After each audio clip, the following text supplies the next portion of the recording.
Peter, over to you, and then we'll go back to Sonia, and then look to wrap this up for Rudy to take the floor.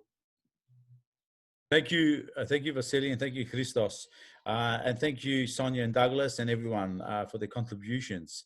If the music in the background is too loud, that's because it's Saturday night here and my daughters are dancing in the background, so I can hear them with their mother. I do apologise.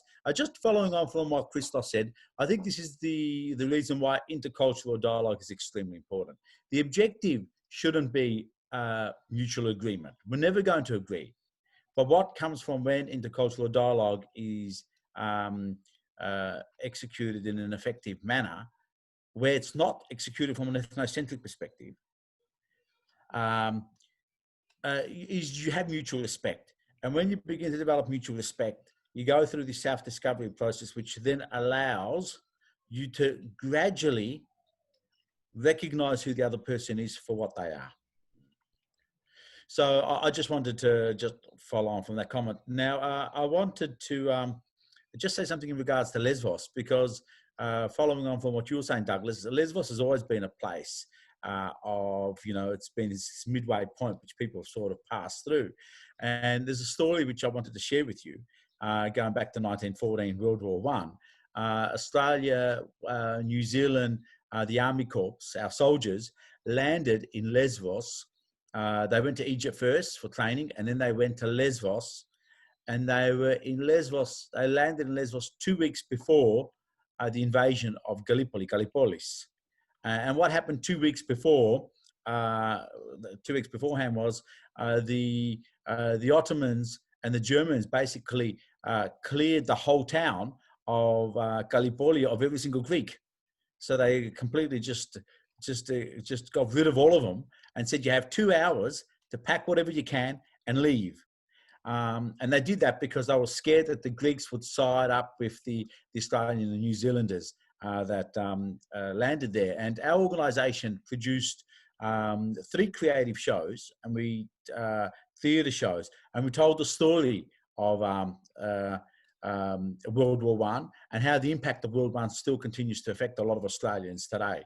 And that lasted for 5 years. So we toured that to over 100 communities across our state, and over 2,000 school performances over the 5-year period. So here in our country, we're very familiar with Lesvos, but we're not familiar with Gallipoli. And there wouldn't be one Australian that would know that Gallipoli was a Greek city, and that the whole,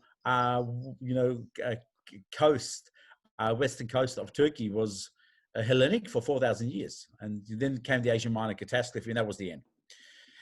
And then, of course, the nationalisation of the Ottoman Empire and the major exchange of populations.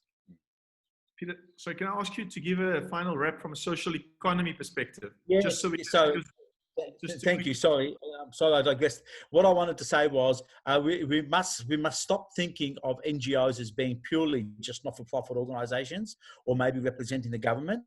The private sector can play an important part here.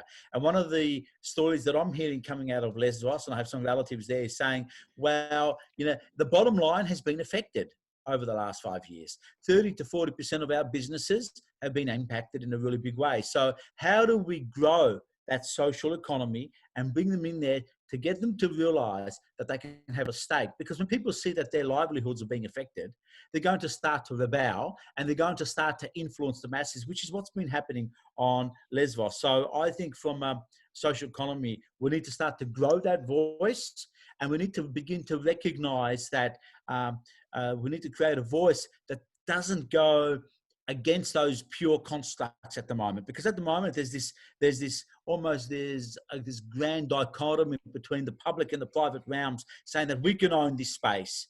No, what we're saying now is that the social economy can be a combination of both those, or we can both work together to solve the challenges. Thank you. And thank you very much for that, Peter.